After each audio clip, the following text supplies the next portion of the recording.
This is Top Accurate Global News Update. I am Abiodun Mohammed. The head of the Wagner mercenary force said his troops had raised the Russian flag over the Ukrainian city of Bakhmut's administrative building, but Ukraine's military said its defenders were still fighting in the ruined street.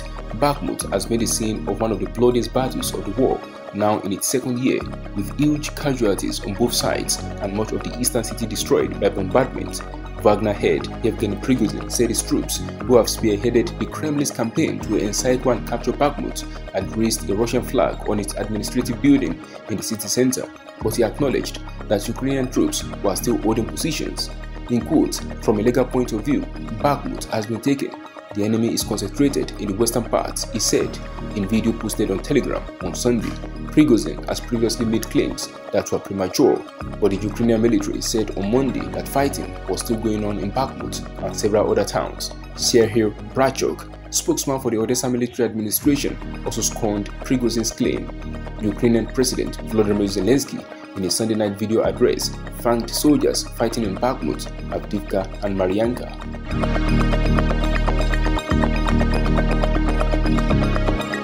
Oil prices surged on Monday after Saudi Arabia and other Opec Plus producers announced a surprise round of output cuts, a potentially ominous sign for global inflation, just days after a slowdown in US price data had boosted market optimism. Brent oil futures jumped $3.94 to $83.83 a barrel on news output would be cut by around 1.16 million barrels per day. US crude climbed $3.84 to $79.51 but was off its early peak of $81.69. The change comes before a virtual meeting of an OPEC Plus ministerial panel which includes Saudi Arabia and Russia. The latest reductions would lift oil prices by $10 per barrel, the head of investment firm Pickering Energy Partners said on Sunday. Goldman Sachs lifted its forecast for Brent to $95 a barrel by the end of the year and $100 for 2024. The surge in energy costs somewhat overshadowed Friday's lower reading for core US inflation, which had seen Wall Street end the month on a strong note.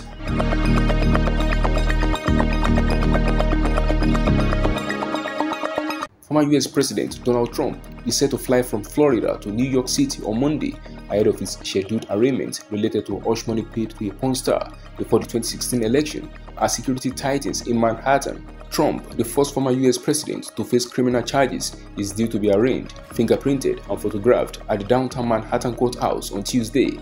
His lawyers have said he will enter a plea of not guilty.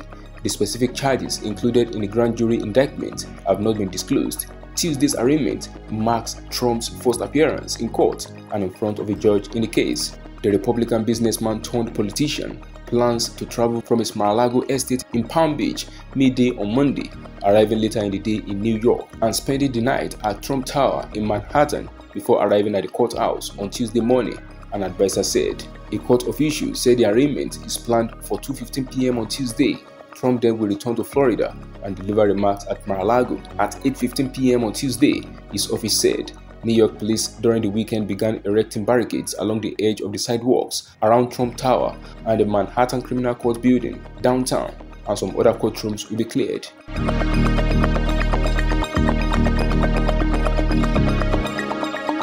Russia will place tactical nuclear weapons in Belarus near its allies' borders with NATO countries, the Russian envoy to Minsk has said, in a move set to escalate tensions with the West. Russian ambassador to Belarus, Boris Gryzlov, said on Sunday night that the weapons will be moved to the country's western border as part of moves to ensure security. Gryzlov said a storage facility will be completed by July 1st without specifying exactly where the weapons will be stationed. The envoy's comments come after Russian President Vladimir Putin last month announced plans to station tactical nuclear weapons in Belarus. Belarus shares borders with Lithuania, Latvia and Poland, all of which are members of NATO, the military alliance originally established to deter Soviet expansion in Europe after World War II. NATO has increased the number of its troops stationed in Estonia, Latvia, Lithuania and Poland by nearly tenfold since Russia invaded Ukraine in February last year. Belarusian President Alexander Lukashenko, one of Putin's closest allies, said on Friday that some of Russia's strategic nuclear weapons could be deployed to his country's territory along with a position in Russia's tactical nuclear arsenal.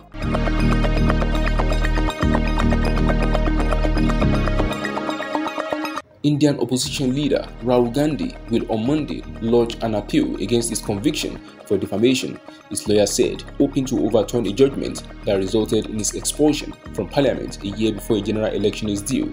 Gandhi, 52, was found guilty of defamation last month in a case brought by a state lawmaker from Prime Minister Narendra Modi's Bharatiya Janata Party (BJP). After comments Gandhi made in a 2019 speech were deemed to be insulting to the Prime Minister and other people surnamed Modi.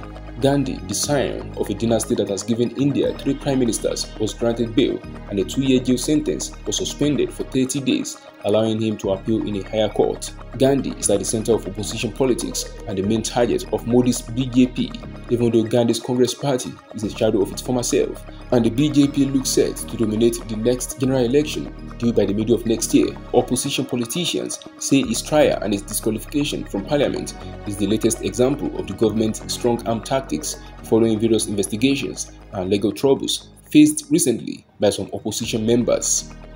That is the size of top accolade global news updates. You can follow us on our social media platforms as displayed on your screen. Happy New Week!